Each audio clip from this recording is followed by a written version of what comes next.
The Doctor. In the TARDIS.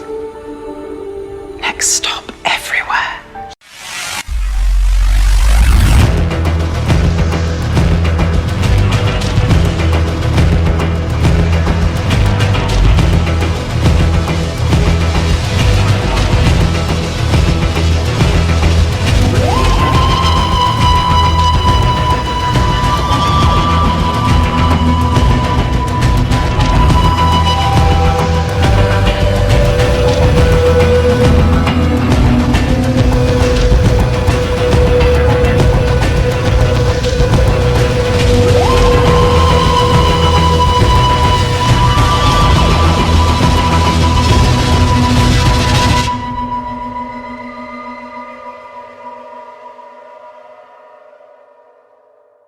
Hello again, everyone. Welcome back to Next Stop Everywhere, the Doctor Who podcast.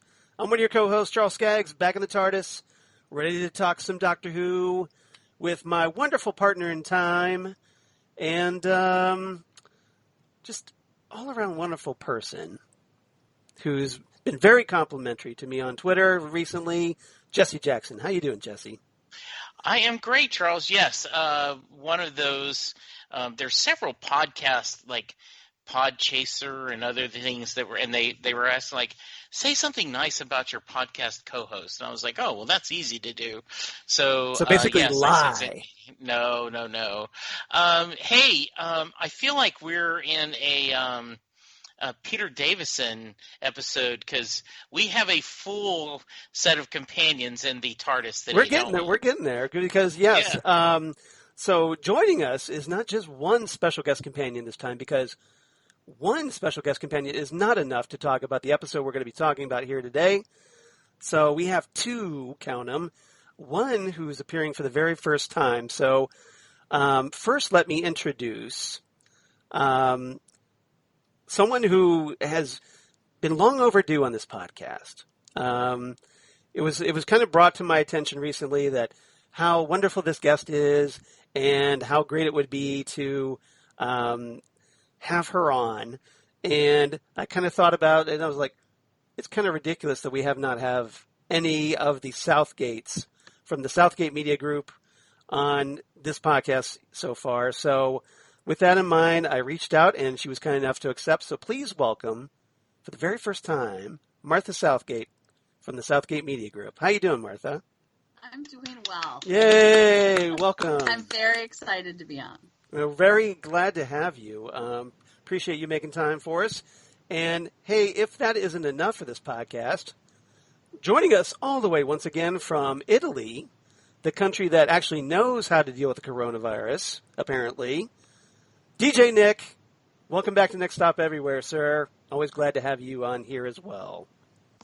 Hey guys! Yay! Round of applause for DJ Nick. Well, I'm super happy to be here to finally get to discuss this. The doctor that actually got me into Doctor Who, and secondly, also my favourite painter next to Monet, and thirdly, getting to hang out with three super cool folks like yourselves. What more could I ask for? Okay, well, there's Jesse and Martha, but who's the third? I don't get it. All right.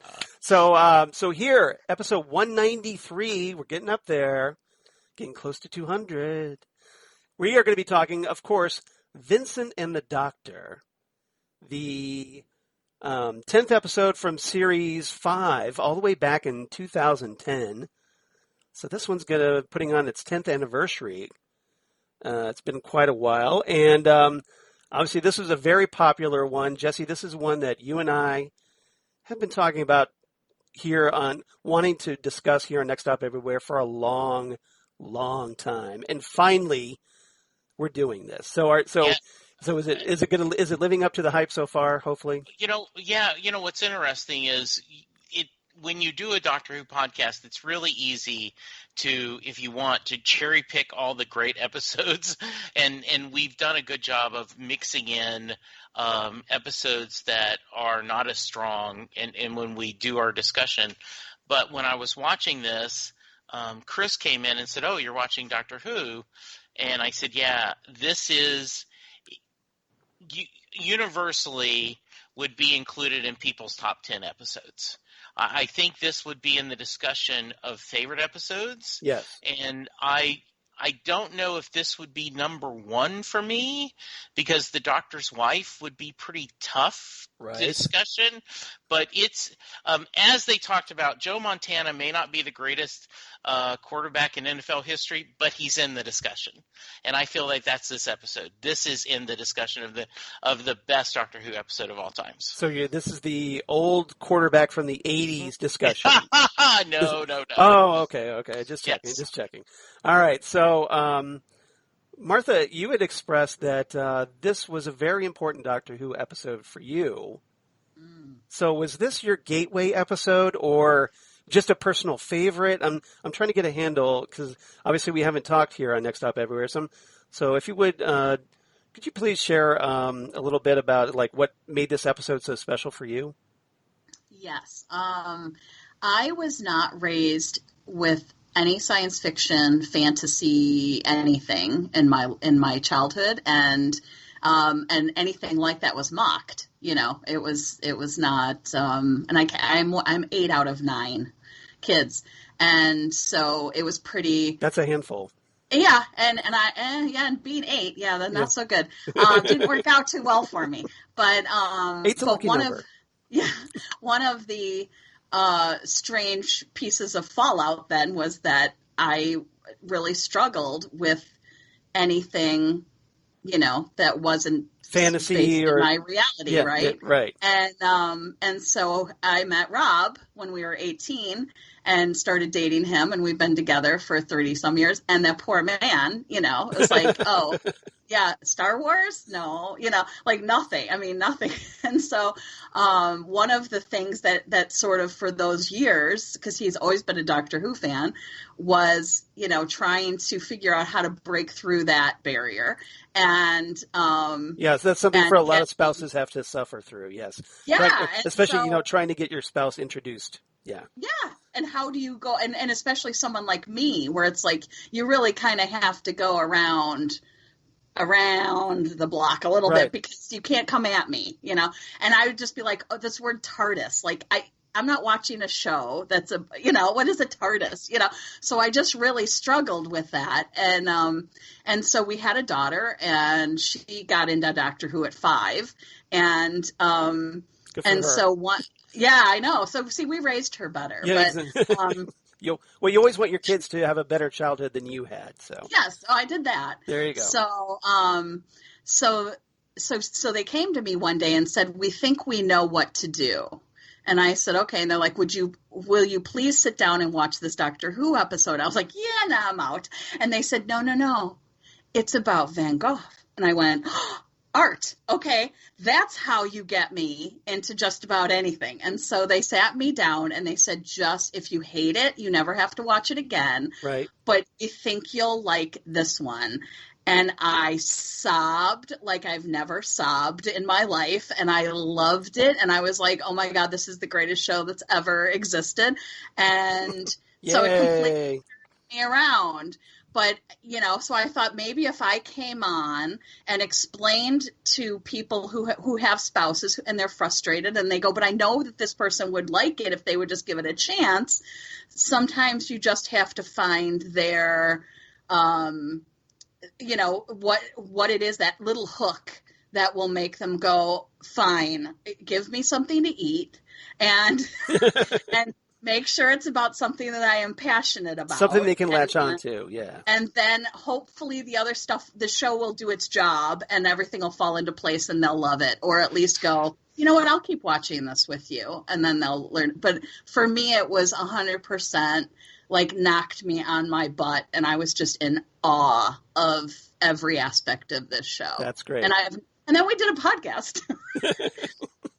There you go. Yeah. So it's hard to do a podcast with a 6-year-old and keep it going for, so didn't last that long. So I guess it's more your daughter also kind of kept your interest going after that, after you watched it, I take it? No, I would sit, like if I was by myself, like if I didn't have them dictate, no, I would absolutely, this is a show that I would watch start to finish. I would like to go back and watch I've never seen any of the original. I know, so I have a whole. Well, see, We need to do that. We need to introduce you to those. Yeah, so that'll be on our agenda when we do our next rewatch. Charles will pick a really good one. Yeah. He's very good at I do sensing. okay. No. You do really good. No need for false modesty. You're really good at picking episodes that'll fit. So he'll pick one, and the three of us can watch it, because I haven't seen Most Classic 2, so that would be fun. All right, we'll I'm in. plan on that at round 2. So is it safe to say, before we get over to Nick, because I do want to talk to you, Nick, obviously, because, hey, you're here, right? We want to talk to you. But just another quick question, follow up a little bit. So does that mean Matt Smith is your doctor, Martha? You never forget your first, right? Yeah, right. But David Tennant, I mean, really? Like, how do you not? But I also love Peter, like, to death. Love Peter, and I when I go back and watch Capaldi, Chris not Davison, Eccleston, I'm guessing, right? I mean, there's truly not one that I've seen Chris Eccleston's, I've seen David Tennant, I've seen Matt Smith, I've seen Peter. I have only seen a couple of episodes with Jodie, and I love her. Jodie's fantastic. But I haven't. Really, we're going to sit and binge them, but we haven't gotten there yet. But yeah, so I have. There isn't one I haven't liked. Yeah, and unlike some dark corners of the interwebs, we are very Jodie Whittaker friendly here on Next Stop Everywhere. Absolutely, yeah, absolutely. We give her big thumbs up. We're big Jodie fans. So, all right, well, that's good to know. So, Nick, how about you, sir? Because you expressed a definite interest in talking Vincent and the Doctor. So what was your reasoning for this? Just because it's such a great episode, or does it have any personal meaning for you?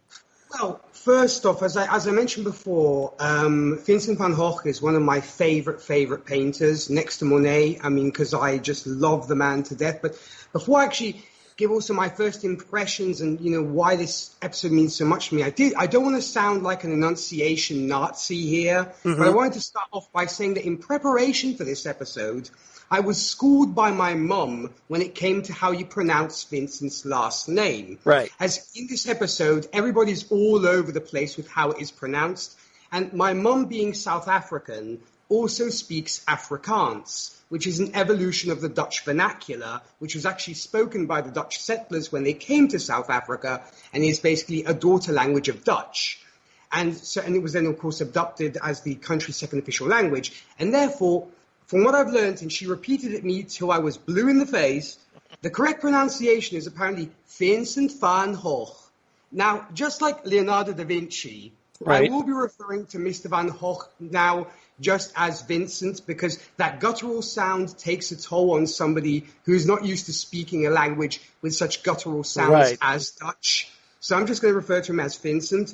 But that tangent aside... So the G is pronounced as an H as far as you're concerned. Yeah, the Dutch sound. Yeah. Also, we had a lot of Dutch players over here playing soccer, and the G is always pronounced as an H. Yeah, one of the things when I first watched this is, I'd always heard Vincent van Gogh, right? The French pronounce it Van Gogh, and even in Italy they pronounce it Van Gogh. But so when they kept calling it a different way, I was like, "What have I been calling it wrong my whole life?" Yes, you have. Yeah, but that's it. It's kind of like Dark Side and Dark Seed, right? When you read the comic, it was like, hey, nobody calls it Dark Seed. Come on. Hey, Peter David did. Well, Peter David's Marvel guy, so No, Peter David wasn't, and so except for when he wrote Aquaman. Okay, fine. There was a famous story when he, because Kirby corrected him and said, "No, it's Dark Side," and Peter David's like, "Oh, okay." So, so I'm going to go to you, Martha. Had you always pronounced it the way they pronounced it on the TV show? No, I'm an American. So unfortunately, we just make crap up. So I was like, Van Gogh. And then he says, and I had heard it the other way. I mean, I had certainly heard it. But I was like, I'm afraid that if I tried to say it that way, I'm going to butcher it even worse and just be embarrassing. So I've just kind of gone, like, I'll Vincent. Say like, Yeah, Van Gogh. Like sometimes I'll say it like Matt Smith and just be like Van Gogh, Yeah. Very But nice. but then Americans think you're being snooty, and Yes. and everyone else thinks you're stupid, but still a stupid American. So. All right. Well, see, for me, I just brought that up because, as I said, whenever I pronounce things, having a South African mum, she will instantly correct me if there's a Dutch word in there. Is there? Oh, how funny. So yeah, I mean, that's what I say, speaking Afrikaans. And it's really funny if you actually hear a person who speaks Afrikaans speaking to a person from Holland, because it's like speaking an ancient version of Dutch. And so it's like you're saying, doth mother know you weareth her drapes kind of thing. Right. So it is an interesting thing. But to conclude the I little... caught that Tony Stark reset, by the way, Yeah. that you just did. I had to. Yeah. Shakespeare in the Park had to do that one. Yeah. But that little tangent aside, I love this episode. I mean, it's so heart-tugging. No surprise, it was written by the same man who wrote 4 Weddings and a Funeral, and I love that movie. And he also wrote Notting Hill. So the guy knows what buttons to push. Added to this, everybody is at the top of their game performance-wise. Our Monster of the Week may have been a little on the weaker side, but all in all, it's a wonderful episode. But we will, of course, discuss, the preface when we get there. But all in all, it's fantastic. So, Charles, you were going to say something about, I think, pronunciation. And just real quick, because obviously we need to move on. But yeah, just I was like like a lot of people, especially a lot of Americans, I pronounced it Van Gogh for the longest time until classic Doctor Who, believe it or not, because Sylvester McCoy corrected Ace during his era back in the late 80s. Oh, nice. About it once. He's just like, no, it's Van, like she said, would say, she pronounced it Van Gogh, and then the Seventh Doctor corrected her, going, no, Van Gogh. And, of course, being, Sylvester, he rolled his R's a lot because he's Scottish. He had a lot of fun with it. But so that's kind of where I first got to know a little bit, but I didn't really, it didn't really stick in my head much until, of course, this episode, which,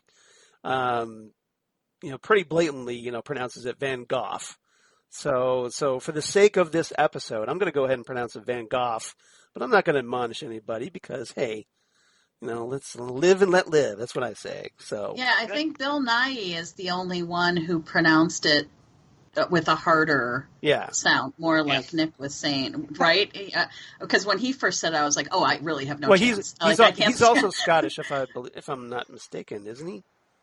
Yeah, but that's the weird thing. He pronounces it correctly the first time, and then he pronounces it erroneously the second time. Oh, interesting. Okay. That's why it's kind of all over the place with the pronunciation. That's why I said I just call him Vincent. It's easier. Exactly. Yeah, all right. agree.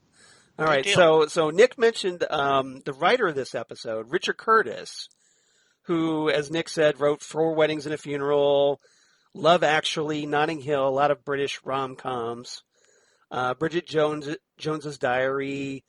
Recently, he wrote the movie Yesterday, which Jesse is a fan of, I believe. Yes. And didn't he write About Time? The one where they where they time travel? I'm not sure. He might have. I'm not sure about that one. Everybody rushed to your IMDb apps for that one. Well, yeah, I thought I read that, but I might be wrong. But for me, I primarily know him from this classic 80s British comedy called Blackadder that starred Rowan Atkinson, which is, I'm a huge Blackadder fan. Same here. And so, and just a little side note, I know I'm going to kind of probably segue in a little bit of trivia here, so I'm kind of diving right into the trivia section already. He was like Richard Curtis was the executive producer on the Doctor Who parody sketch, The Curse of Fatal Death, which starred Rowan Atkinson as the Doctor, along with others like Hugh Grant and others. I'm blanking on them at the moment. He's done a lot of Red Nose Day comic relief. And by the way, Martha, yes, he did write that very good movie About Time. Yeah, and Bill Nighy was in it. Yes, it was. Yep. So, lots of connections. Little tie-in there. Lots of connections here. This one was directed by Johnny Campbell, and of course stars Matt Smith as the 11th Doctor and Karen Gillan, pre-Guardians of the Galaxy, as Amelia Pond. And guest cast in this one, we of course have the great Tony Curran as Vincent van Gogh, or Van Gogh, or whatever you want to call him, Van Sickle, who knows. He reappears as Vincent in a later episode, The Pandorica Opens. But primarily, I know him from playing a character named Datak Tar in the sci-fi series. It only lasted for like 3 seasons. It was called Defiance.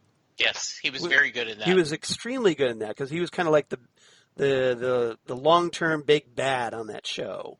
Right. And he was very, very notable on that show. He's also been in, he's turned up in episodes of like Daredevil. He was in X-Men First Class, Thor: The Dark World, and a bunch of other things. He's one of those actors that turns up, just about everywhere, every so often, and you're like, oh, that guy, I know that guy. That's Vincent from Vincent and the Doctor. Bill Nighy, of course, is Dr. Henry Black. Interesting little tidbit about Bill Nighy. He was offered the part of the Ninth Doctor before Christopher Eccleston. But he turned it down because he felt the responsibility was so great and that he didn't think he could live up to that.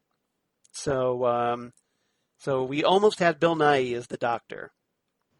Which would have been an interesting Doctor. I mean, I really like him. He's been great in so much that he's been in. That would have been fun to see. Yeah, I mean, it's one of those, big what ifs, but I have to think that I think the fates kind of aligned a little bit with Christopher Eccleston because I think I'm not sure how well newer audiences would have gravitated toward Bill Nighy compared to Christopher Eccleston. But, again, who knows, right? But Bill Nighy's been in a lot of other great genre things. He was, of course, Davy Jones in the Pirates of the Caribbean movies. Personal favorite, Slarty Bartfast in the Hitchhiker's Guide to the Galaxy movie from 2005, because I'm a big Hitchhiker's guy. And Philip in Shaun of the Dead, and Victor in the Underworld films. And then we also had Nick Howden as playing Maurice, Chrissy Cotterill as Mother, the woman whose daughter gets killed by the Crephaeus. And she turned up later in the Pandorica Opens as Madame Vernet.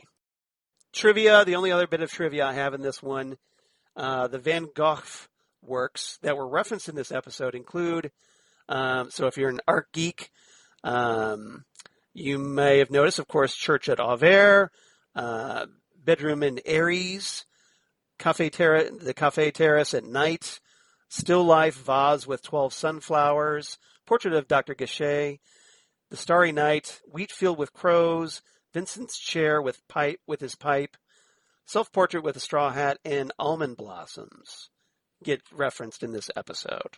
So, in case you're wondering what paintings they were referencing, now you know. 3 topics in this one.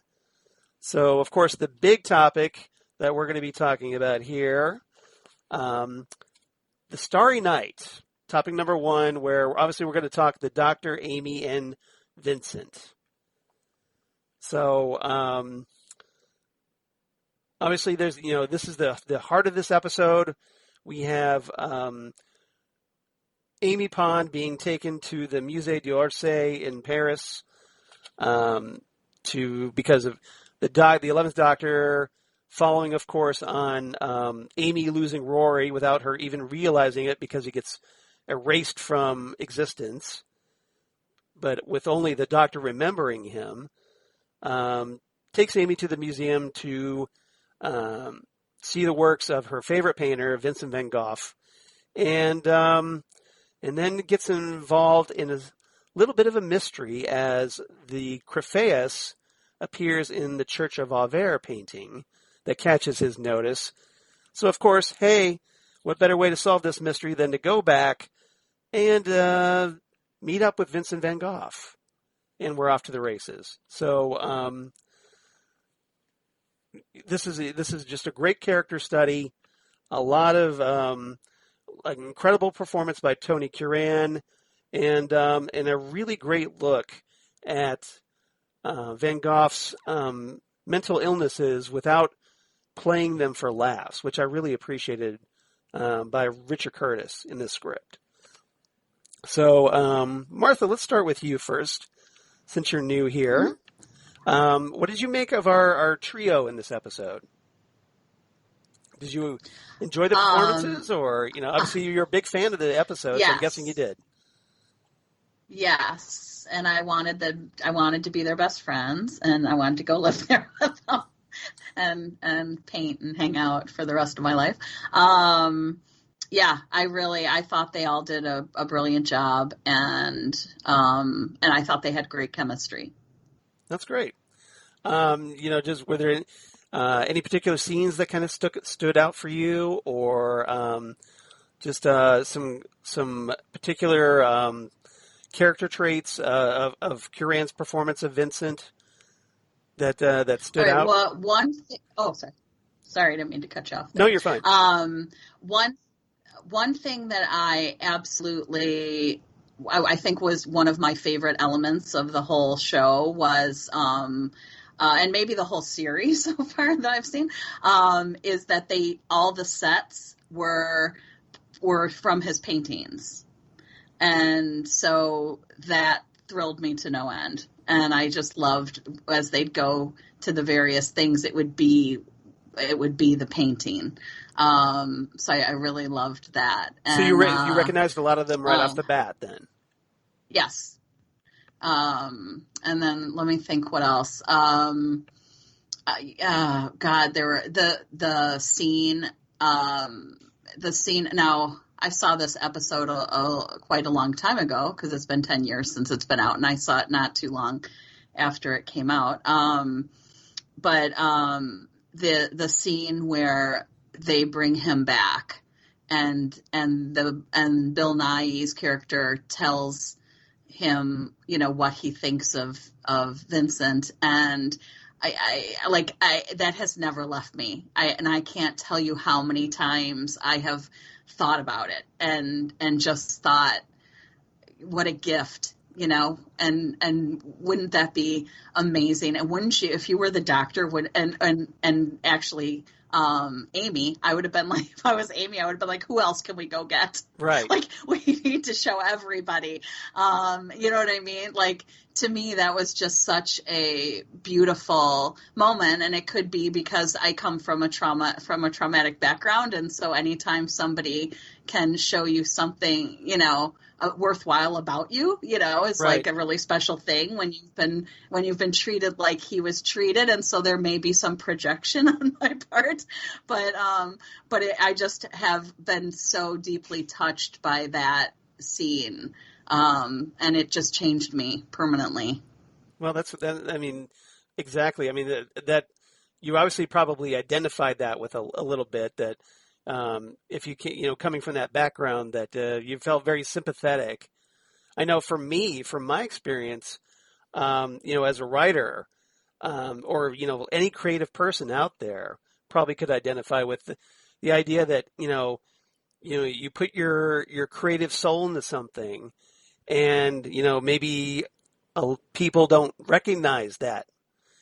And so that when Vincent is brought to the future and he sees how much is, because obviously, in his normal time period, he's not very well thought of. So when he goes to the future and sees how appreciated his work is and revered his work is, it's obviously very emotionally overwhelming for him. I know, like if like whatever reason I had time traveled in the future and someone had found my scribbles and, made a museum out of them, I would just be, beside myself.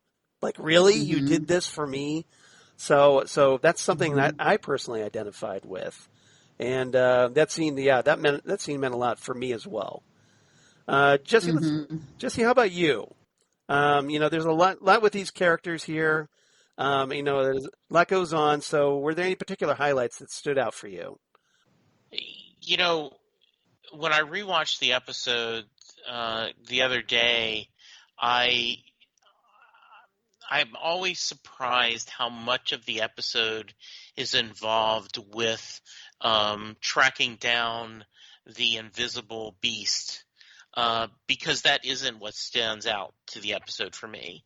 It is the interaction between our three main characters, Vincent, Amy, and the Doctor. And that is, if I was doing a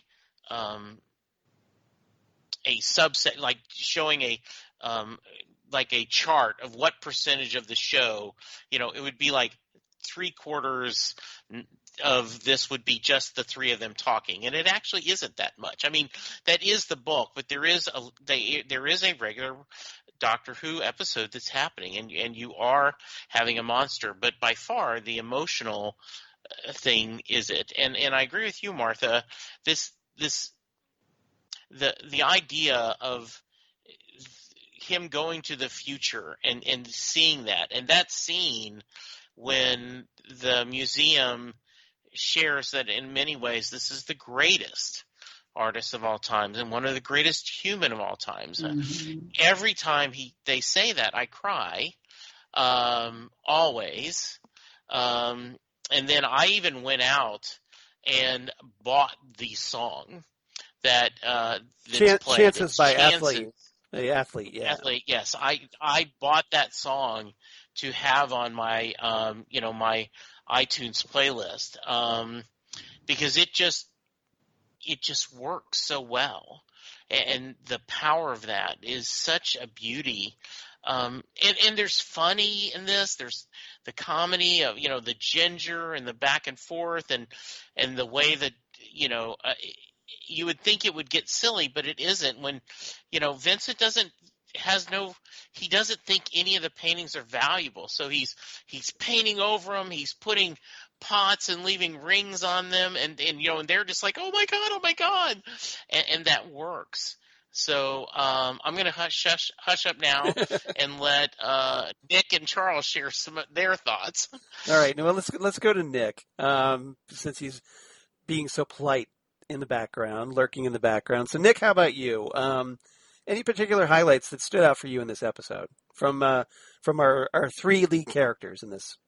Well, looking at these three characters, Charles, as I had mentioned before, the 11th Doctor was the first Doctor I was exposed to and is the reason why I became the hardcore Whovian I am today, and then made me go back and devour everything Who-related.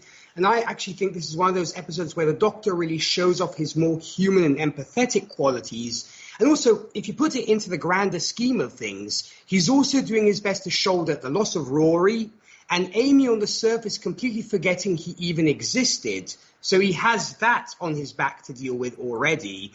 And, just as in most of his run, this Doctor is very bright-eyed and bushy-tailed, and there's no different throughout this episode. And I think not only he wants to obviously save the Earth from this week's big bad in the form of the Croface, but he's also doing everything in his power to help Vincent deal with, I think, one of the hardest invisible maladies that one can deal with, which is, of course, depression.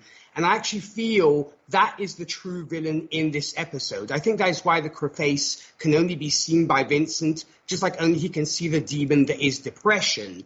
And I think the dialogue when it comes to Doctor is always very punchy and effective, and I love the fact that he does attempt to give Vincent that ray of hope by bringing him to the Musée d'Orsay to show him what an impact his art had in the world and how loved it is. When it comes to Amy, well, other than being the eye candy and the woman that Vincent falls for in this episode, I have to unfortunately say I don't think she's given as much to do as she's given in other episodes. As unlike other episodes, the attention is not focused as much on her, and you do get a lot of Amy-centric episodes, but this is not one of them. But I do like how sympathetic she is towards Vincent and also does her part in trying to support him. Though, of course, we know that you sadly cannot defeat depression in a couple of days. But, outside, of course, from him being infatuated by her, it does somewhat give Vincent, and, we see that, of course, Vincent will end up committing suicide regardless, but at least, she did have some impact on his life and made it a little bit brighter. And speaking of Vincent, granted, my favorite version of Vincent is played by William Dafoe in the beautiful film At Eternity's Gate, as there you really get to see the manic, depressive, delusional side, which is showcased in that film, and William does a stellar job. When it comes to small screen, Tony Curran does a fantastic job. Granted, it's not easy to play a character as multifaceted and complex as Vincent, and he does more than just this. I actually really enjoyed, you were talking a little bit about what Tony has done work-wise. I actually loved what he did on X-Men First Class and also the Lazarus Project. And I think we cannot but sympathize with Vincent in this show. And in real life, he actually did suffer from psychotic episodes and mental breakdowns. And of course, this was not helped by the fact he was also an alcoholic and neglected his own personal health. But as I mentioned, he is battling against two invisible afflictions, his own mental problems and the crevasse. So understandably, this version of Vincent is very beaten down. But, it's, and also not to mention the fact he's ostracized by the community. He's seen as the village idiot or reprobate. And though he's, I think, reticent to embrace it, he basks in these moments of friendship, as we assume probably he had very few friendships. I mean, one of the few friendships for folks out there in real life was with Gauguin, and due to a psychotic episode, he had a fallout with Gauguin, which brought him to severing his ear. And of course, we don't get the Vincent van Gogh with a severed ear here, and I understand why we didn't get that. But I might have liked to have seen Gauguin make an appearance, but I can also see why it would have been a bit of a crowded room for that reason. But I just love this trio of characters for sure. And Charles, before you jump in, and then I want to hear your thoughts. I think one of the really great things about this is they show his mental instability with him being depressed, and then all of a sudden he's ready to go paint. And it's like it never happened, and I'm okay. And then when Matt is trying to talk to him, the doctor's trying to talk to him, and he looks at him with this disdain like, I'm working. What are you doing? Just a beautifully played that to show the different emotions and how in the different moods of Vincent. Can I just speak for a second towards Amy's part in this? Karen Gillan. There was something, and I agree with you, Nick, that they didn't use her maybe to what they would normally do, but there was something so beautiful to me in the way that they did that he was trying so hard to give her something that was just for her, because she had been going through all these things and with Rory and everything else going on. And so for her to just get to fangirl, like that to me was like that. I just kept sitting there thinking, oh my God, that would have been me. Like I would have made the biggest idiot of myself sitting. And she just kept going, oh my God, but then when you make this, and he's like, what? And she's like, that's my favorite one, and he's like, your favorite one, what? Oh no, never, there was something so pure. And I really loved that moment for her. For me, first I got to go back to Nick's point. Gauguin, wasn't that the guy that duked it out with Godzilla? No, I'm just kidding. One of the things, Nick brought up, like Martha was talking about as well. Amy in this episode, she's maybe not as proactive as she normally is, but I think her role here was more to served as that someone for Vincent to reach out to connect with. I mean, I think some of it obviously is a physical attraction because, Vincent's kind of a little bit of flirting with her, and of course it's Amy, so she's flirting with everybody. So she flirts with Vincent a little bit. They talk about their ginger hair and how their kids would have incredible ginger hair, as Amy makes a comment on later. But Amy, is very respectful of Vincent. She cares about him, and there's probably one of my favorite scenes in this episode is the scene where Vincent throws open the windows, and Amy is sitting out there in the garden, surrounded by all these sunflowers, and it's just she just looks. It's a very breathtaking scene. I mean, it's just obviously Karen Gillan is a very attractive woman, but just she's surrounded by these sunflowers. It's just this scene of utter beauty that in a very artistic way, and it's that she arranged this for Vincent, trying to inspire him, and that leads to a discussion about the sunflowers and how Vincent had never really thought about sunflowers, but then comes to appreciate them because they're so complex. So I really love that particular moment. That's a particular highlight of mine. Yeah, I was just going to say, really well said. And the other great scene when afterwards, where they're all lying on the field and they're holding hands. The Starry Night, basically, yeah. Yeah, and he describes what he sees, and that is a great quote, right, where he talks about all he sees, and the doctor mentions that I don't see things the way you do. One of the beauty of this episode is I think it does a great job of capturing the creativity and the madness that can cause, and also the ending is so powerful because Amy is so excited. She just knows that they made a difference, and the doctor explains to her they do, and I'm sure that's a quote one of us has. But it makes for just a perfect episode. Yeah, and I think the show does a great job about showcasing how that mental illness was because it was part of Vincent. It also was partly responsible for his creativity. He saw the stars and the world through a completely different lens, probably because of his mental illness, and he expressed that through his painting. And it's only obviously, centuries later that people came to appreciate that. But and again, a credit to Richard Curtis. I think that he doesn't denigrate Vincent's mental illness. He just accepts it as part of him. And yes, he's going to have fits here and there, and it's going to cause problems, but he can't help being who he is, and it also is what fuels him a little bit as an artist, and the way he expresses himself as a result of that illness. As Captain Kirk continues to chime in. Yes, he does. One of the things that Tony Curran was at a Dallas convention mostly to promote, the show we were just talking about, and I'm now drawing a blank, right? The one that's on Sci-Fi, where he played the villain. Defiance.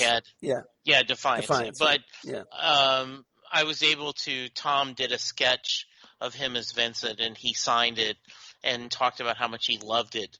And we talked a little bit and how he said he loved this part, and he just was so happy that he had a chance to play it.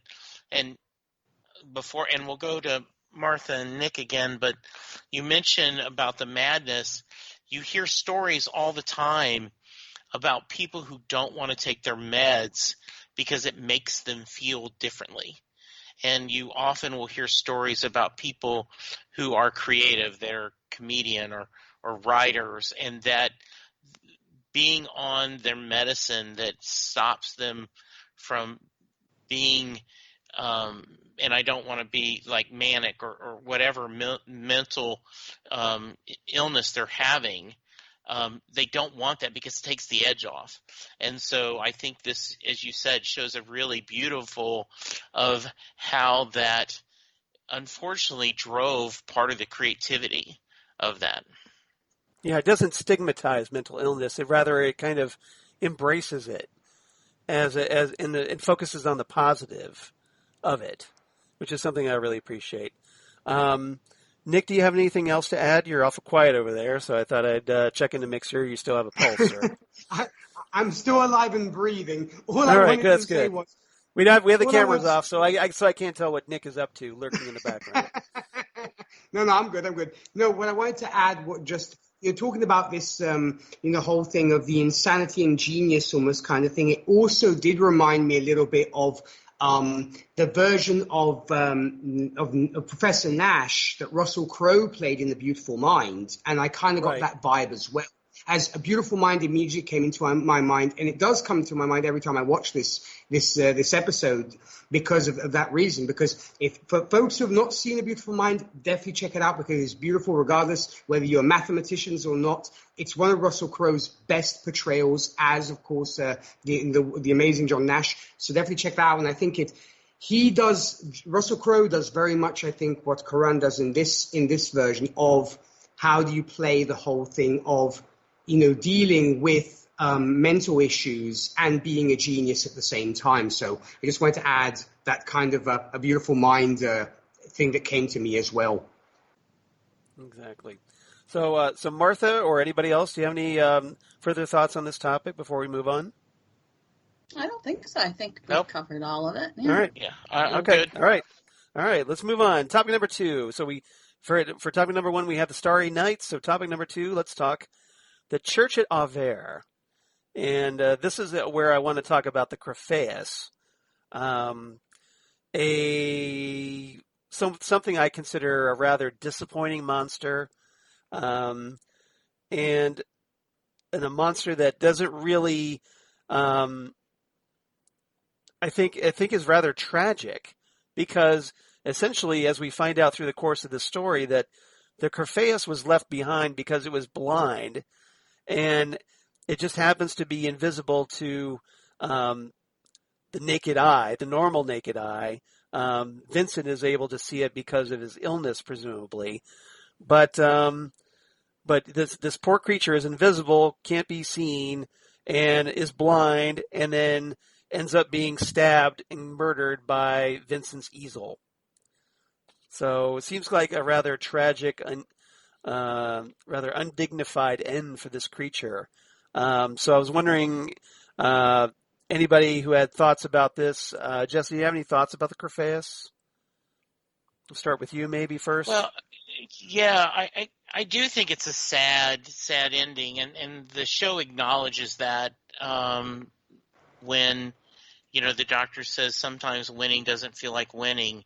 The idea, and when you see it again, you realize, and Vincent talks about that he's similar to this beast, that he's misunderstood, that he's not embraced, and in the tenderness of the Doctor as it lies there dying, does seem like we did a hard left or hard right to what we were doing, about that all of a sudden we became this, which was kind of a funny episode with this invisible villain, monster. Invisible monster, and then all of a sudden then we get this where we get the very sad and kind of tragic ending. It works, but you're right, it is, and as I've already said, by far the standout is the relationship of our 3 main characters. But I think it worked. It was fine. Would it be interesting if we had ever seen them again, where it would have been a true monster episode, and them possibly fighting the Doctor against a herd of these. But the way this worked, it was just kind of sad.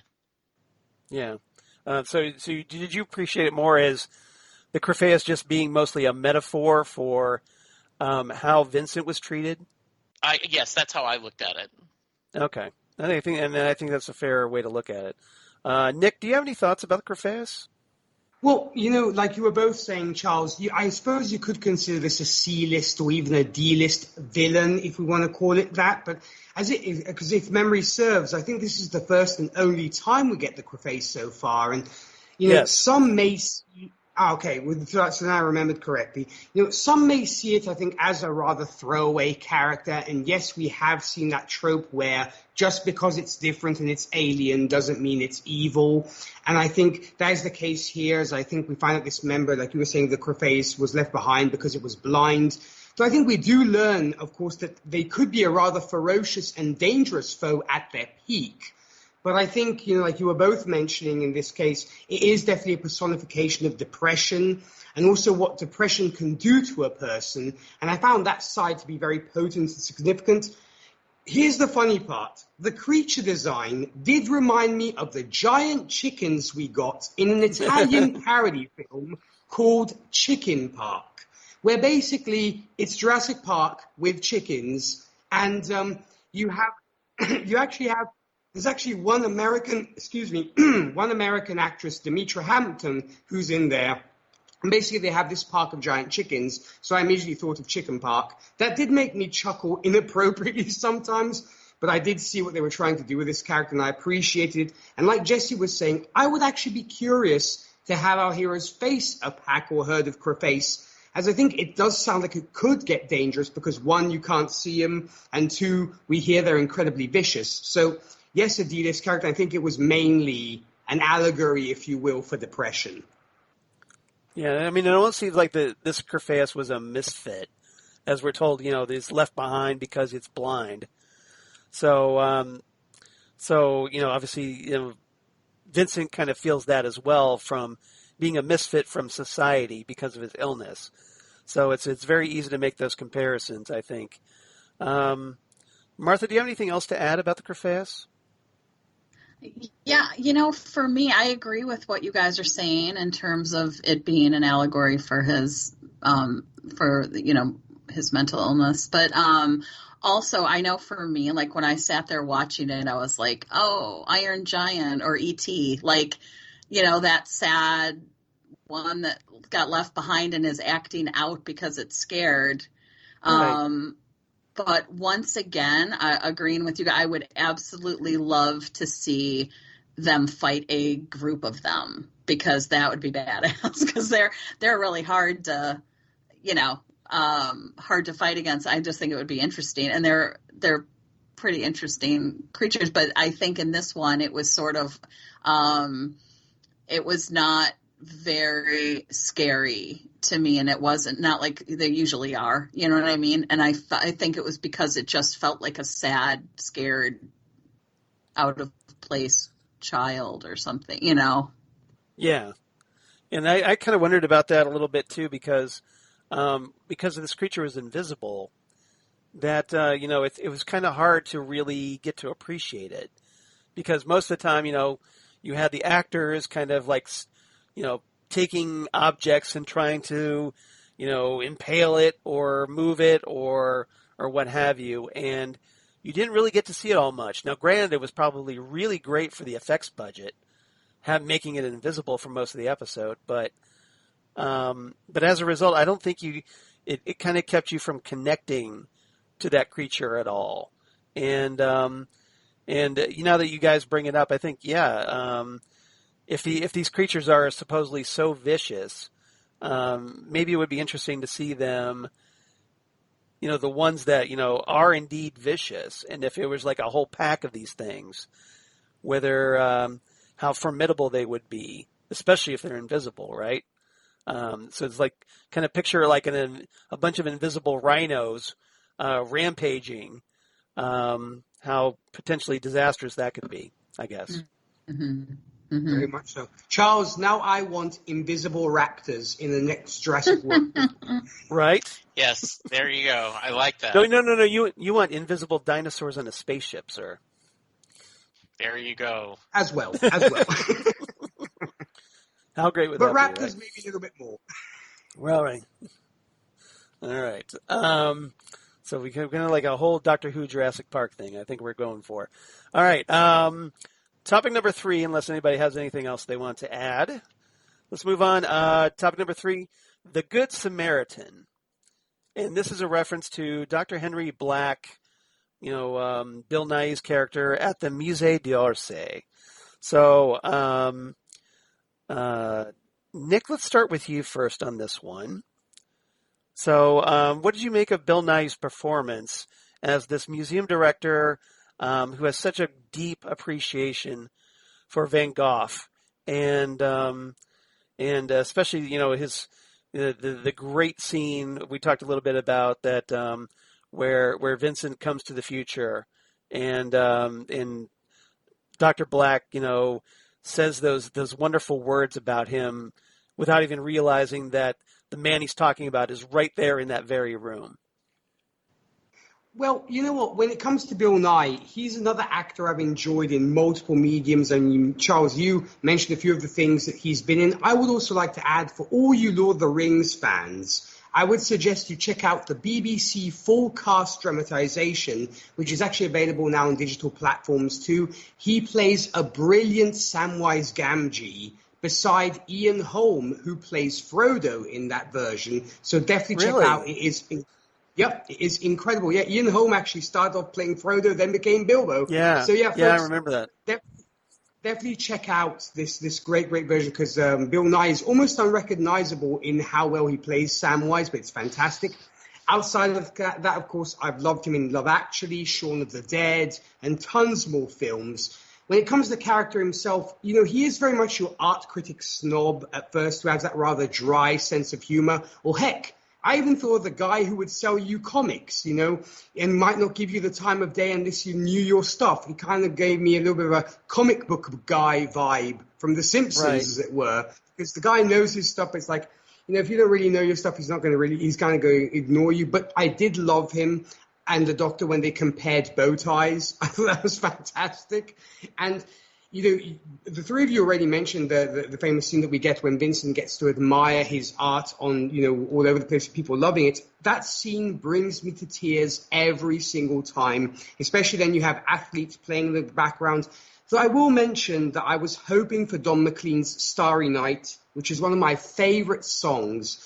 I would have actually maybe hoped maybe they had it over the credits, but it might have been a little bit on the nose. But that's another reason why, I love everything that comes to Vincent, because Starry Night meant so much to me musically speaking.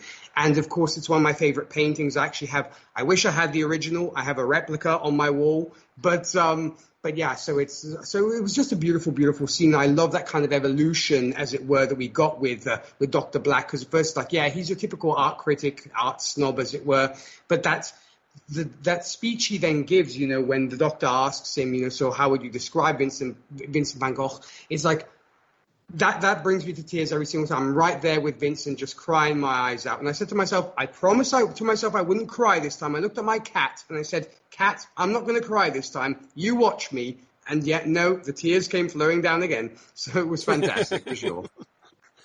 Well, you're a very brave man to admit that you cried in front of your cat, Nick. So credit to you. Good for you to feel secure in your masculinity there to express that. This is obviously very, very easy, that scene, to break out the tissue boxes. No shame in that, because it was just a well-written scene, an emotionally powerful scene, perfectly directed. Martha, do you have anything else to add about Bill Nighy's performance in this one? Oh, I mean, I don't think he's done a bad performance in anything, but right. But speaking to his reaction when Vincent is standing there crying and goes over and kisses him, and hugs him, and you kind of see Bill Nighy like, am I seeing what I think I'm seeing? There was just this. And then Vincent flash. Apologizes for the beard. That whole yes, thing. because Amy had said earlier, before you kiss the next person, maybe trim your beard. So he made his comment to that, but I really felt that Bill's performance was just so beautiful and subtle and whatever, but you just saw the flash come over his face, but really subtly. So if you weren't really looking for it, you probably would have, might not have seen it, but it is, I love his speech. And I love his passion, and you truly believe that this character loves art that much and like truly loves that man. And so I don't think that we would have cried like we did. I mean, Rob was sobbing tonight, we're sitting there watching it today and he's like, oh my God, Oh, you got Rob to can't cry watch too. this. Oh, Rob cries a lot. Yeah, all those things. But he was like, oh my God, secret's out. I cannot. Oh yeah, he doesn't care. But I can't watch these things, but like it's the reason that we're crying is because of Bill's performance. You know what I mean? Because if anybody else had delivered that, it might not have resonated the same way, but he just has such a way of tapping in, and then you get Vincent's reaction, but it's Bill's delivery, I think, that really sets the tone for that scene. Yeah, I think if anybody else had probably played that character, they probably would have played it more snobbishly. A little bit more haughty, a little bit more elite. But Bill Nighy, he played it so understated, I think, and and he wasn't snobbish. He was more human about it, and like you were talking about how the passion came through. That he cares about his art, and he really is an admirer of Van Gogh's.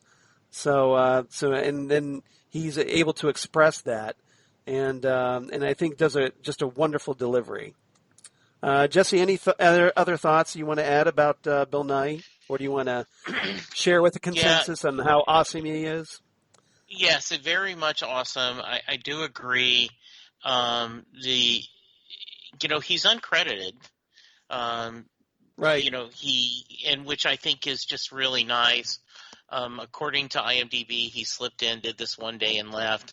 But I think, once again, if you did not have him and his performance, I don't know if you'd have the payoff, because he does appear to be this expert.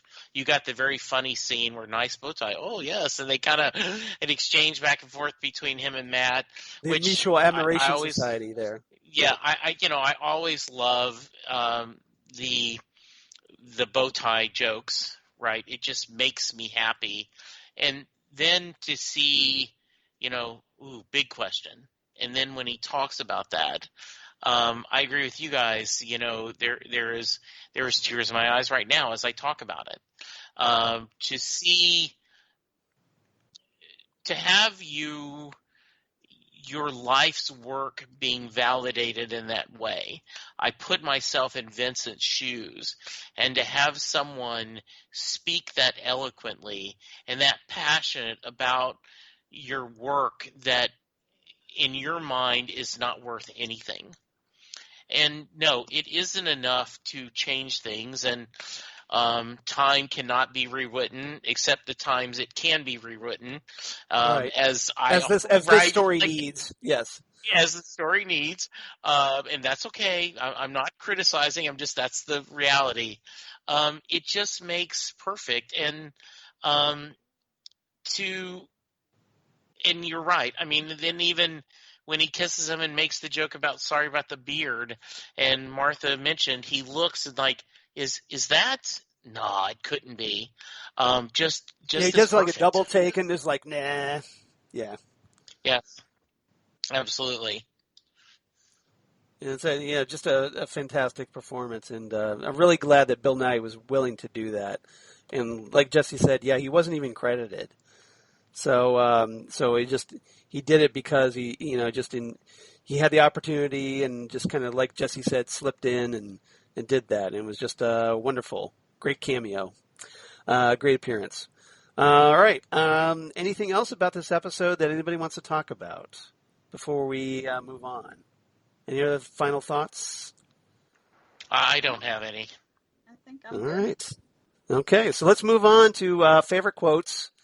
This is always a big popular segment of ours. So I'm going to check with Martha first.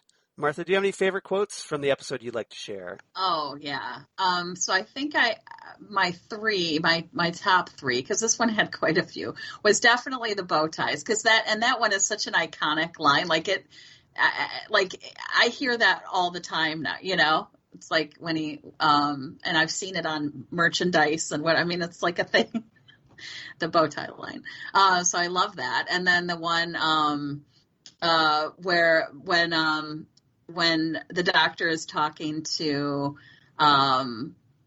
who is he talking to? And he says the artsy thing. Like, okay, I probably should have written my quotes down. That's all right. Let me see if I saved them. But, and then the speech at the end, which is, a really long quote. But I love, I actually do have the quote. Okay, hang on. Give me one second. Right. When he says any of the times when he was just so much the doctor, and he'd be like, painted any churches recently or any churchy plans? I just love when he's just so that, enthusiastic. Just so Matt Smith. Yeah, and he's just Matt Smith. Like, there's nobody else that plays the doctor like Matt Smith. Like, he's just so unique. And so, I'd say those were my. Okay. I don't see the artsy one, but that one was hilarious too. That's but okay. Anyway. Those are all very solid picks, definitely. Jesse, how about you? I know you have one or two that I'm sure you'd love to share with the class. I do, and it's always interesting because I don't want to steal yours, because you're always. That's okay. You do a great Matt Smith. You always do it in accent, but I have a couple. Go for it. Where Vincent says he was frightened and he lashed out like humans who lash out when they're frightened, like the villagers who scream at me, like the children who throw stones at me. And the doctor says sometimes winning is no fun at all. And it just, I love that. That one touches the heartstrings. It does. And then the other one, and I'm going to say for either you and Nick, the big one at the end, which I think is one of the best Doctor Who lines ever, but the one where Vincent says, "It seems to me there's so much more to the world than the average eye is allowed to see. I believe if you look hard, there are more wonders in this universe than you could have ever dreamt of." And the doctor says, "You don't have to tell me." Yeah, that's a good one. That's a very good one. Yes. All right. Yes. Nick, how about you? You got any quotes that stood out for you? I do actually have a few that, Martha was hinting at it, the exchange between the doctor and Dr. Black, where they have that whole thing where the doctor starts by saying, "Excuse me, if I could just interrupt for 1 second. Sorry, everyone. Routine inspection, Ministry of Art and Artiness." So, nice. Dr. Black. Yeah, yes, that's right. Do you actually know when that picture of the church was painted? What an interesting question. Most people imagine you're going to have to hurry. When was it? Exactly as you can without a long speech if possible. I'm in a hurry. Well, in that case, probably somewhere between the 1st and 3rd of June. What year? 1890, less than a year before he killed himself. Thank you, sir. Very helpful indeed. Nice bow tie. Bow ties are cool. Yours is thank you. Keep telling them stuff. I thought that was fantastic. And then the exchange between Amy and the doctor, where she says, "You do have a plan, don't you?" And he answers, "No, it's a thing. It's like a plan, but there's more grayness."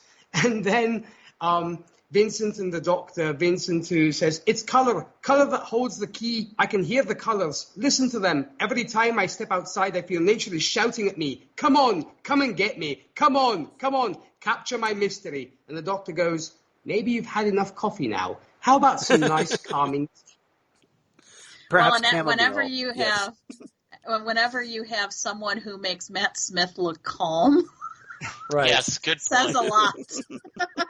Very good point.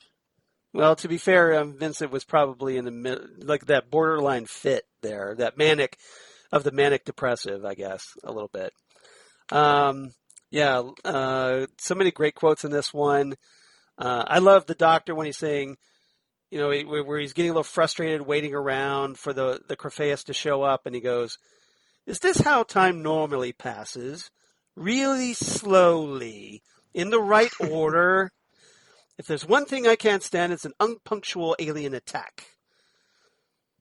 And Vincent, with an absolutely beautiful quote, as he, Amy, and the Doctor are lying in that field, holding hands, and the looking up at the night sky, and Vincent says, "Hold my hand, Doctor.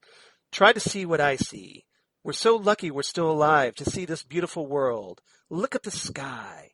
It's not dark and black and without character. The black is in fact a deep blue, and over there, lighter blue, and blowing through the blueness and the blackness, the wind swirling through the air.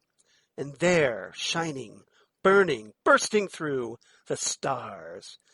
Can you see how they roar the light? Everywhere we look, the complex magic of nature blazes before our eyes." And the Doctor replies, "I've seen many things, my friend, but you're right. Nothing's quite as wonderful as the things you see." Great quote, Charles. That's very nice. That's a great one. And then lastly, when Van Gogh goes into the TARDIS, and he says, "How come I'm the crazy one and you two have stayed sane?" Yes. Well, then if no one else is going to do it, I'm going to do, because I think this sums up a lot of, my philosophy of life, right? Where Amy's all depressed, and he goes, "I wouldn't say that. The way I see it, every life is a pile of good things and bad things. The good things don't always soften the bad things, but vice versa. The bad things don't necessarily spoil the good things or make them unimportant." And we definitely added to his pile of good things. Exactly. Yeah, that's lovely. Yeah. I had that, but I didn't want to be greedy about it, so. Well, I did. I thought you were. I thought no one was going to read it. Oh no! All right. That's all right. There's I didn't want to be another greedy one. about it. Yeah. There's go another ahead. one that I just saw when the Doctor says, "I'm going in," and Vincent says, "I'm coming too," and he says, "No, you're Vincent van Gogh. No," and he says, "But you're not armed," and the Doctor says, "I am," and he says, "With what?" And he says, "Overconfidence," and this, and he pats his bag, and a small screwdriver. I'm absolutely sorted. I just have to find the right setting and stun him with it. Sonic never fails. And I just loved that. He was like, "I'm sorted. I'm good. It's me and my bag and my overconfidence and my screwdriver." Just a great script by Richard Curtis, great dialogue, a real cracker, as the Doctor likes to say in this one. All right. Absolutely. So here we are. Rating. Let's start with Nick first, since he's over there. Nick, what's your rating for this one? I'm going to give this episode 9 out of 10 starry nights. Very nice, sir. And Jesse, how about you? So, because I had not read the agenda, I was like, "Oh, I'll just do 10 out of 10 self-portraits." And then when I saw the agenda, I'm like, "Oh, well, crap, I can't use that," because that's what Charles gave as the example. This is not because Nick mentioned it, but because Don McLean's Vincent is one of my favorite songs as well. So I'm giving it 10 out of 10 Don McLean versions of Vincent. All right. And Martha, how about you? What's your rating for this one? I give it 9 out of 10 sunflowers. Oh, beautiful. Yep, very nice. So question is, will Charles make the tie in this one or go with the current majority? And I'm afraid I'm going to have to go with the majority on this one. So I'm giving it a 9 out of 10 cool bow ties. Nice. Very Nice. I was going to do sunflowers for Amy, but Martha stole mine. I stole it. Yes. It would have easily been a 10, but the villain guy. Yeah, just knocked it down a tiny bit for me, but otherwise it would have been a solid 10. Yeah, I think if they had a better monster, it would have been a 10 for me as well. I agree. And To me, it was the absence of having Vincent by Don McLean. Oh, yeah. and it just is. That's just a creative such an choice. Emotional Yeah. episode. Yeah, it's such an emotional episode to me.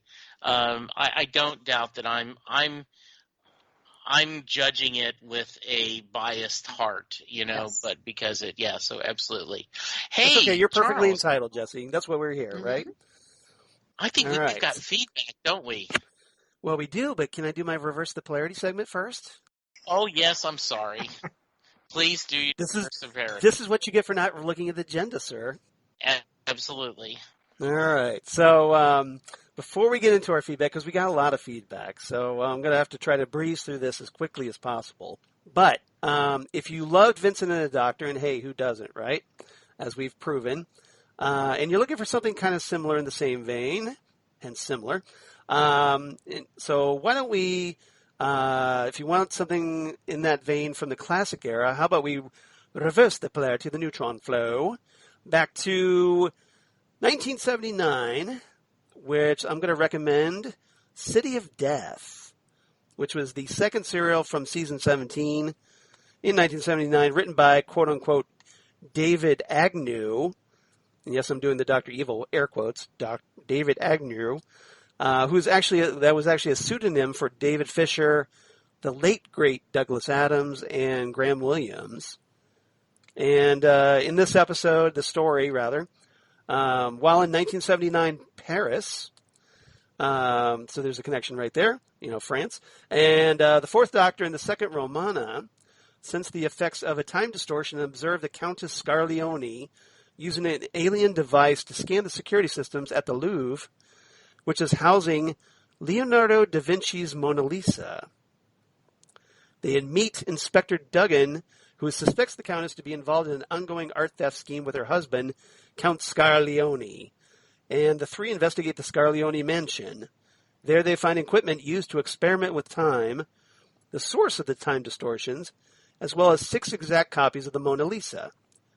The Doctor instructs Romana and Duggan to continue investigating while he returns in the TARDIS to the past to visit Leonardo da Vinci. So, in Vincent and the Doctor, he meets Van Gogh, and in this one, the Doctor meets Leonardo da Vinci. And in this one, he's after the Doctor leaves, the Count returns after successfully stealing the Mona Lisa, captures Romana and Duggan. Learning Romana is familiar with time, the Count forces Romana to continue the tests. In the past, the Doctor arrives at Leonardo's home but is captured by Count Tancredi, who appears eerily similar to Count Scarlioni. Tancredi reveals he's really Scaroth, a member of the Jaggeroth race who arrived on Earth 400 million years ago, but due to an explosion in their craft, all the others died and Scaroth's own body was fragmented across time. Collectively, the fragments of Scaroth have manipulated humanity so that by the 20th century, they'll have a technology that will enable him to go back in time to stop that explosion from happening in the first place. Tancredi is employing Leonardo to create copies of the Mona Lisa to finance his future incarnation, Scarlioni's work. After Tancredi leaves, the Doctor knocks out his captor, marks the blank canvases with a felt-tip pen with the phrase, "This is a fake," and leaves a message to Leonardo to paint over his writing before returning to the present. Back in 1979, the Doctor learns that Scaroth plans to destroy Paris if Romana doesn't continue the work on the time equipment. He tries to gain the Countess's help by showing Count Scarlioni's true form, but Scarlioni kills her. And after Romana completes the adjustments, Scaroth uses the time equipment to travel to the past. The Doctor quickly ushers Romana and Duggan to the TARDIS, fearing that the Jaggeroth ship's explosion was the spark that started the development of life on Earth, and if Scaroth prevents it, humanity won't exist. They arrive in time for Duggan to knock Scaroth out before he can reach the ship. Scaroth returns to present Earth, where he's discovered in his alien form by his bodyguard Herman, and they get into a fight which damages the time equipment and sets the mansion on fire. Don't! Herman escapes, but Scaroth burns to death. By the time the Doctor, Romana, and Duggan arrive, the original Mona Lisa and 5 of the 6 copies have burned in the fire, but the last copy remains safe. Just before the Doctor and Romana leave, Duggan mentions that they've lost an invaluable piece of art, but the Doctor assures him that the copy, still done by Leonardo's hand, will go unnoticed and that art is worthless if its monetary value is all that matters. The end. So if you enjoyed Vincent the Doctor, definitely recommend City of Death. It's a classic, as far as I'm concerned. And Nick could probably back me up on this. It's a very Toby, good I episode. love that episode to bits. I mean, funny enough, Charles, I was actually thinking of that one myself when I was watching this particular episode. So I was like, yeah, Charles thought the same way I did on this one. Yes, fantastic episode. Folks, definitely check it out. It is amazing. I actually pulled out the DVD and watched it right after I'd done my rewatch of Vincent and the Doctor. There you go. So see, Nick gives his own testimonial that after you're done watching Vincent the Doctor, go back and watch City of Death. And, Sure. And didn't we discuss this one? We did, and at the time, I believe yeah. you weren't. I believe you weren't a fan of it, which blew my mind. I don't remember that. I'm not going to doubt it. Because I remember thinking, I recognized the story. So, right. I was young and dumb. We'll check that out. Yeah, you were just a baby Doctor Who fan at that time. Exactly. So new, yeah. Still so new to the classic era. All right, so we do have feedback, lots of feedback. 3 people this time. Jesse, hopefully you can help me out with this one before my voice gets shot. Yes. Which one do you want me to read? Tell you what, I'll read Paul Beck's, because we got Paul Beck from Australia after too long of an absence. And then why don't you go ahead and read Holly Max and David K. Proctor's. Sounds like a plan. All right, so I'm going to read Paul's. And Paul writes in, hey, Charles, Jesse, DJ, Nick, and Martha. So everybody getting a shout out. Yay. This story is one of my favorite episodes of Modern Who, talking, of course, about Vincent the Doctor. It's a perfect example of everything coming together to create a masterpiece of storytelling with a great writer, perfect cast, and good directing. It's very hard to create a story about a delicate subject as depression, but this story does it with compassion and style. I know everyone will talk about that end scene in the art gallery. Yeah, maybe we did. Okay. But it's really hard to watch without getting a tear in your eye. Just perfect. Sending you all my kindest regards, Paul.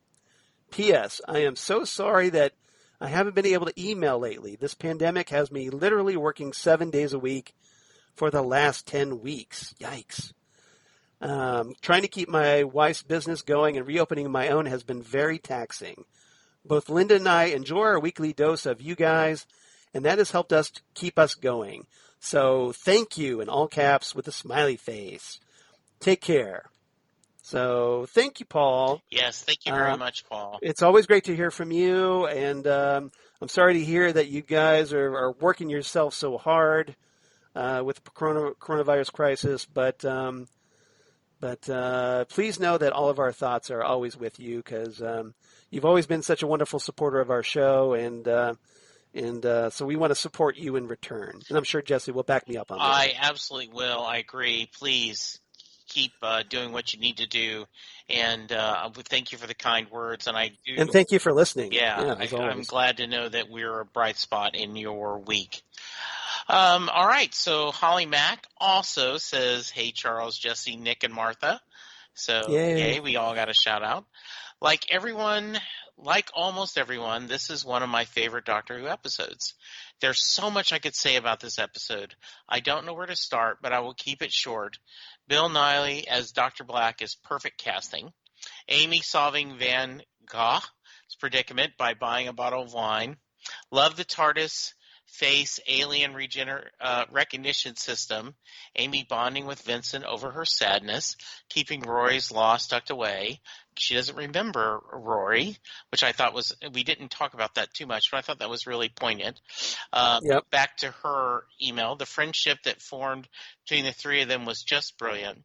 The ending gets me every time, with Dr. Black singing Van Gogh's praises about all his works. Amy hoping against hope that what she and the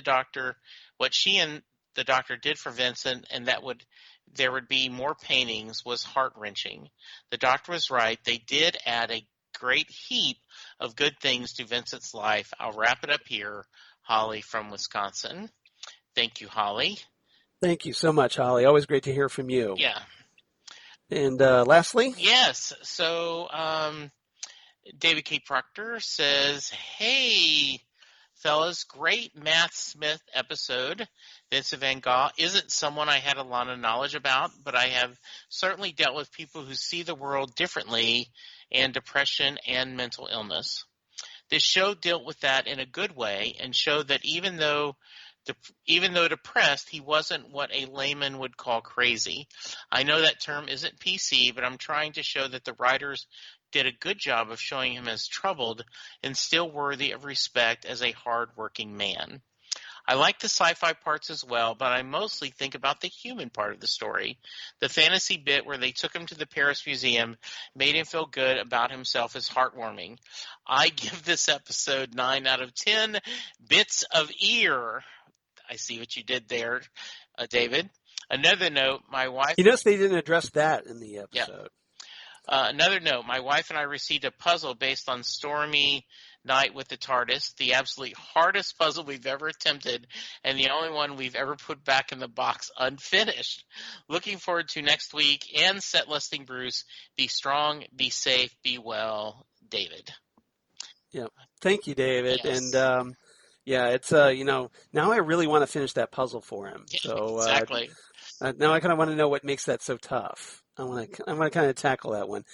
David was kind enough to reach out and actually, interestingly, just today he expressed interest in possibly appearing here on Next Stop Everywhere. Yay. So we get another newbie, another new special guest companion. So that's kind of cool too. After all these emails from him over the years, and to finally have him reach out, and that's cool. So Charles, I'm going to take credit that I kind of loosened the pickle jar because I harassed them so much to join me on Set Listing Bruce. So I'm going to take just the credit that I just got the pickle jar loosened enough that we could get him to bonus on Next Stop Everywhere. That is great. I'm so good. Well, I've been whatever. Go ahead. Well, whatever you did, it obviously worked. So kudos to you, Jesse. Yeah. So just to give everybody a little more of a heads up, if you're not already familiar with it, we kind of talked about it a little bit last week, but right now, we're planning our next set of episodes, our next block of episodes. So I posted an updated list of what stories we haven't covered from either Doctor Who or Torchwood or the Sarah Jane Adventures.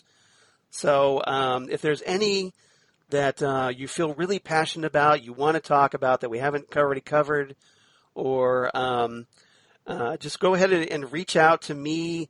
And I know people were responding on Facebook, but you could also email us, and I'll tell you how to do that in a minute. But just kind of, share maybe your top 3 picks, and then we can kind of narrow it down from there. Compared to what everybody else is requesting, and make sure there aren't any duplications. Because, obviously, I know the special guest companion thing has been really popular with a lot of people, so it'd be great to kind of to obviously do that again. And we always get some great special guest companions, guest hosts on the show, and they do such a wonderful job. So. And then anything that gets everybody involved and feel more like a community. Yeah, Tom Zoller, fellow Ohioan. Yes. Designer of our original logo and friend of the podcast, reached out to me, and I think he's going to try to do the lodger. So he's going to join. He wants to join us. So I'm excited about it. Tell me, let me know. I could put that down, but we definitely haven't talked about that one. That would be a fun one to talk about. That would be very fun. So, all right, Charles, if they want to give us feedback, or if they want to pick an episode to say, hey, I want to talk about this, how can they? Or 3 episodes, just up to you. Just reach out to us, please. You can drop me a line, or reach us at Next Stop Everywhere SMG. That's Next Stop Everywhere SMG at gmail.com. The SMG, of course, for, Southgate Media Group. Or you can reach out to us on Twitter at Next Stop SMG on Twitter. or on Facebook, the Next Stop Everywhere, the Doctor Who podcast, or Instagram at Next Stop Everywhere podcast. We'd love it if you liked and follow us, and if you enjoy what we do, please share our links and reach out to any of your friends that you think might be interested in the podcast, because obviously we would love to keep growing the podcast, grow the community, and reach out to a lot of Doctor Who fans that are, obviously still biding their time, waiting for that the 2020 Christmas special to finally arrive, where we finally get a little new Doctor Who. So anything we can do to kind of help fill that gap and hopefully make you smile in the process, we're more than happy to do here. So with that in mind, Martha, do you have anything you'd love to shamelessly plug right here on Next Stop Everywhere? Yes, I have a new podcast out. When I turned 50, I had a slight, bit of an emotional response, let's say, Right. to that. As did my wife. And yes. Took to my bed. And when I got out of bed about 6 months later, I challenged myself to do 50 brave things before I turned 51, so that I would stop living my life in fear and start actually living my life. And so Nice. I did 50 brave things, and then I did a podcast where each episode is me describing the item on the list. And then my husband, Rob, and I did a companion podcast to go with it that is much longer. And it is Patreon exclusive. And it is the two of us talking about what led to that and what was significant, and how it impacted our lives and what it was like for the spouse. And so very unique. And extremely challenging, and sometimes sad, and sometimes really funny, and very raw. We hardly edit it. There's very little editing at all, and it's just the two of us being very real and putting it out there. So it's called Broken to Brave podcast, and it's available on all the platforms. And it's been, I think I'm on episode 9 or 10 is tomorrow, episode 10.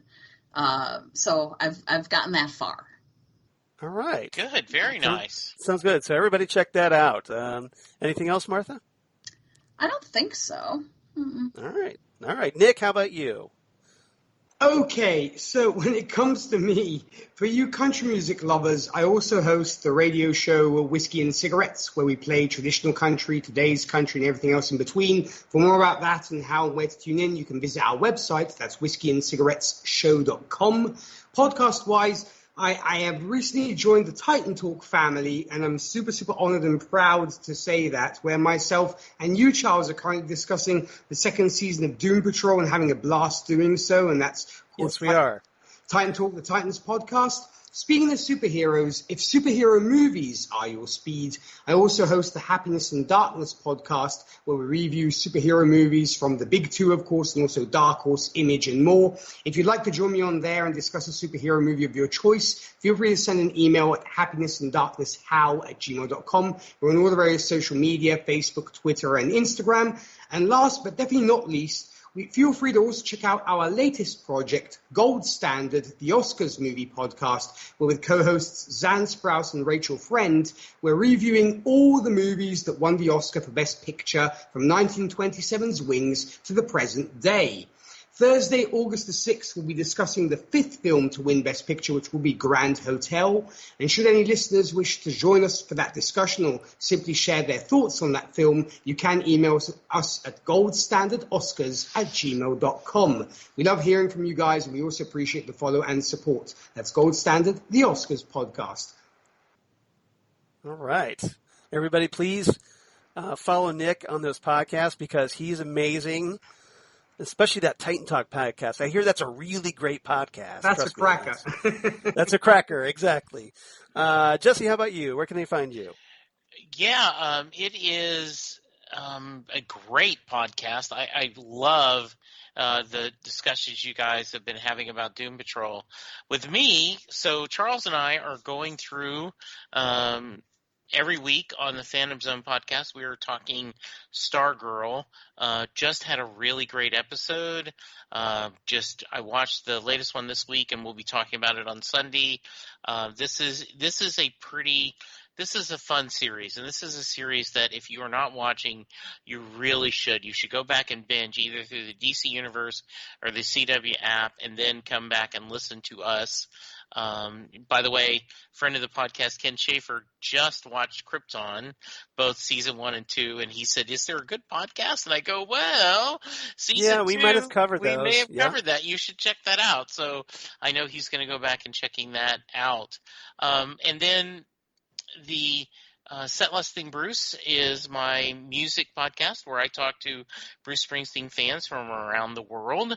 That is coming up on my 5-year anniversary in September, and there's all kinds of things in the podcast laboratory being worked on, including a special Doctor Who themed episode that I talked a little bit about on Twitter here that Charles and I are working on together.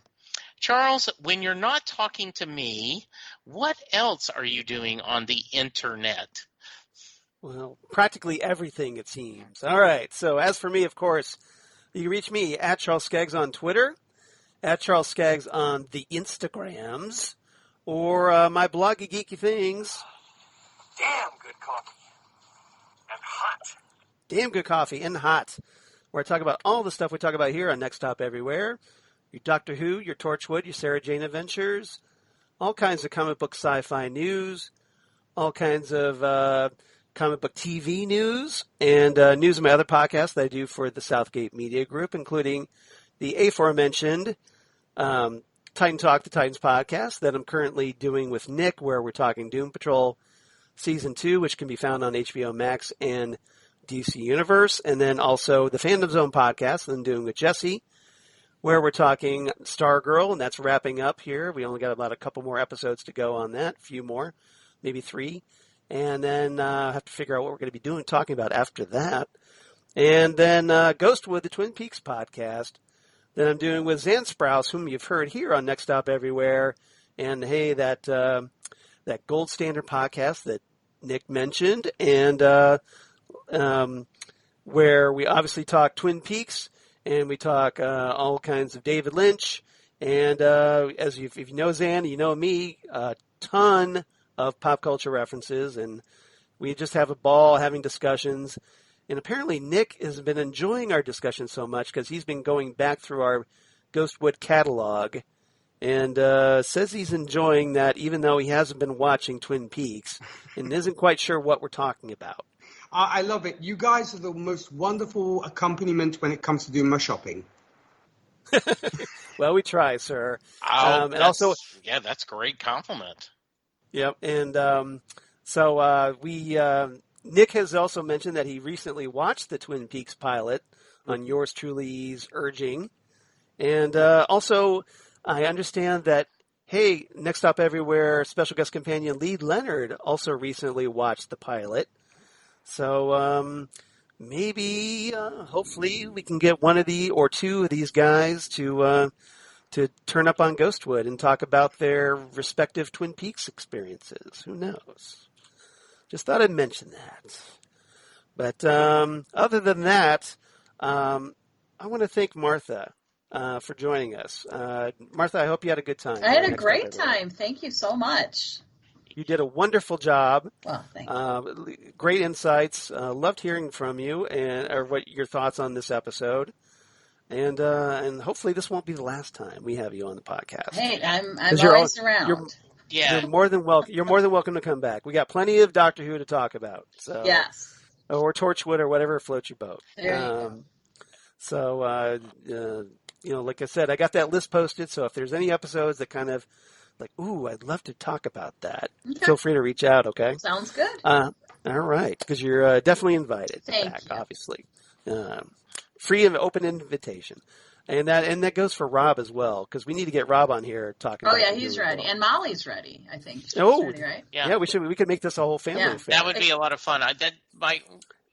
If I have a regret, we never got to do a true crossover when with you guys. So I think that would be great. We should pick an episode and do that. That'd be fun. I think that you don't want the three of us on at the same time.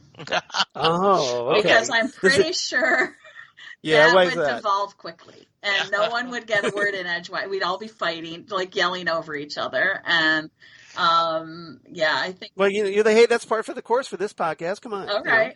Well, it's up to you. If you want it, we can do a trial run, and then you guys go, yeah, screw you, get off. Okay, we're going to one at a time. Yeah. We'll be fine. We'll be fine. Okay. All right. And Nick, thank you again, sir. You're always a blessing to have on this podcast. You're always you're a great friend, and I just love discussing this kind of stuff, especially Doctor Who with you. Well, I want to thank you, both, and of course it was wonderful to actually get to, in inverted commas, meet Martha as well, and Charles and Jesse, I'm so glad that you're getting so much great feedback, because I'm glad that slowly but surely you're getting recognized for the national treasures that you are. Yes. Yeah, we're just like Vincent van Gogh. Eventually someone finally gives us some recognition. Yes. So I'm not sure where if we the wait long doctor's enough going to take you, though. Like, where do podcasters go? Like in the future, I wonder where we'll be remembered. Probably the very end of time. Will there be like a podcaster museum? I'm not sure. The ultimate heat death of the universe, I'm guessing. Yes. It'll be somebody's basement. Exactly. Well, hey, the basement of solitude. Maybe that'll get enshrined. There you go. All right, so hopefully, fingers crossed. But so everybody, thank you again. Had a lot of fun. And next time on Next Stop Everywhere, we're going to change things up a little bit, because here at episode 194, we're talking the pilot. But we've talked the pilot before, haven't we? We have. Yeah, so this is, the pilot from the Peter Capaldi era, which of course introduced Pearl Mackie as Bill. But so we're going to do something a little different. We're changing up our format a little bit. What we're going to do is start something that I like to call Revisited, where we're going to go back and we're going to do an actual commentary to the episode. So we're all going to watch the episode together, and through the magics of the computers, we are going to synchronize our video, and we'll just kind of do our like a DVD style commentary as we watch the episode and offer our thoughts and as we go through it. This is something that Zan and I do a lot on Ghostwood. We've gotten a lot of good feedback about it. It's been a lot of fun, especially if you get to talk with someone like Zan, as Nick can attest to so well. It's a ball to have that kind of commentary, and it's going to be really interesting to see what we do doing this with Jesse, because this is kind of his first time with this. Yeah, first time with you. I have certainly done commentary with a couple other podcasts. I did the Iron Giant. Oh, okay. And so you've done commentaries before. So I have done this, but I have not done it with you. So I am looking forward to seeing this and the mechanics of it, and it should be a lot of fun. Yeah, and if that isn't enough, we got a special request for someone to join us as we do our commentaries, if that's okay with you, Jesse. Absolutely. Because Hannah Scarappa nice. voiced her interest in joining us for this commentary. And, it's great, always great talking with Hannah. She's been on and has offered up some great insights of her own. So I think it's going to be a lot of fun and a great way to celebrate, believe it or not, our 6th anniversary of Next Stop Everywhere. That is amazing. Congrats. Yep. So, wow. Yeah, because technically it's August 3rd, but we're not going to be recording on August 3rd. But we're going to treat it as our unofficial 6th anniversary episode. Nice, very nice. And so, what better way to do that than throwing out our format that we've done for the past 6 years and trying something new, right? There you go. Absolutely. All right. So, but change is good. Change is good. Absolutely. And I think it's going to be a lot of fun as we change it up a little bit. All right. Any final thoughts before we sign off? I just want to echo again how great it was to have both Nick and Martha here. Martha, you are one of my favorite people. I appreciate all the support you and Rob and Molly give to us in this network, and that it means a lot to us. And I want you to know that we appreciate it. And Nick, you're just one of our brothers, and so it's always cool to be able to talk to our brothers. So thank you both. And Charles, hey, we got through another one. Well, gee, yes, we did. Absolutely. Well, there's a ringing endorsement. You did good as always. I tried my best. But Martha, definitely, as always, we definitely appreciate you guys hosting our little show. We definitely appreciate all the help you've given us over the years, and hopefully we've given some entertaining podcasts in return. Well, we are so deeply honored to have you guys as our family, and we just love you all to the moon and back. And and you, I'm reaching for the tissue boxes right now. But seriously, I mean, you guys are unbelievable. You're unbelievable partners in this, and just fantastic podcasters, and we're so grateful for all that you've done. Well, thank you very much for the kind words. And Nick, we're thrilled to have you. Well, you know what I was going to actually say, from seasoned podcasters like, Jesse and Charles, Martha, we are so honored to be a part of the Southgate Media Group, both with Happiness and Darkness, and I'm sure that both Zan and Rachel, who cannot obviously attest to this here because they're not here right now, but to have Gold Standard as part of the Southgate Media Group as well, we are just honored to join this incredible galaxy of wonderful podcasts. Well, we're thrilled to have you in the family. Thank you so much. Exactly. And everybody definitely check out Gold Standard. It's a lot of fun. Absolutely. All right. So everybody, all of you out there, thank you so much for listening to us as we kind of give our mutual love fest here. We really appreciate you guys listening. We appreciate all the feedback. We appreciate all you guys sharing our links and downloads and whatnot. So everybody come on back next time, episode 194, as we revisit the pilot from the Peter Capaldi era with Hannah Scarappa joining us as we celebrate our 6th anniversary of Next Stop Everywhere, the Doctor Who podcast. Goodbye, everybody. Goodbye. Goodbye.